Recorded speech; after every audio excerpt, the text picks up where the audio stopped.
5,000 complete होण्यासाठी फक्त काहीच फॉलोअर्स बाकी राहिले. सो प्लीज पटकन पटकन फॉलो करा फेसबुकला आणि इन्स्टाला सुद्धा आणि युट्यूबला सुद्धा. युट्यूबला बघा मी खूपदा सांगते सबस्क्राईब करत नाहीये तुम्ही, सबस्क्राईब करा. चलो मी आज तुम्हाला सांगते, मी एक होम रेमेडी केली. एआयला मी विचारलं ड्राय स्किन आहे तर काय करू, त्यांनी मला हे सजेशन दिलं की तू काय कर, मध आणि साखर घे आणि ते छान मिक्स कर आणि तोंडाला स्क्रब कर. तुम्हाला सांगतो आई शपथ एवढं चिकट चिकट वाटत होतं ना, हात माझे बघू शकता लई चिटकून बसलेले होते. त्याच्यानंतर मला दम काही निघाला ना, मी 15 ते 20 मिनिटात धुवून टाकलं आणि 15 मिनिटं पण नाही, सॉरी 5 मिनिटं.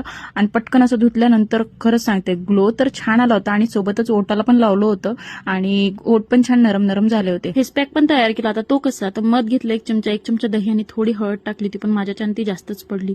नंतर मग ते छान असं मिक्स करून घेतलं आणि छान चेहऱ्याला पण लावून घेतलं. 10 ते 15 मिनिटं सुकू दिलं त्याला, थोडं कडक झालं होतं आणि नंतर मग धुतलं होतं. आता कानाला लावायचं विसरू नका मात्र. आपण काय करतो घाईघाईत लावून घेतो चेहऱ्याला आणि कानाला लावायचं विसरतो. सो कानाला नक्की लावा, त्याने पण छान ग्लो येतो. आणि नंतर मग पुसून घेतलं बघा, ग्लो खूप छान आला होता. त्याच्यानंतर मॉइश्चरायझर लावलं आणि संध्याकाळ झाली होती म्हणून शॉपमध्ये आली. ह्या मॅडमचं इथे चालू होतं ढोल ताशा वाजवणं.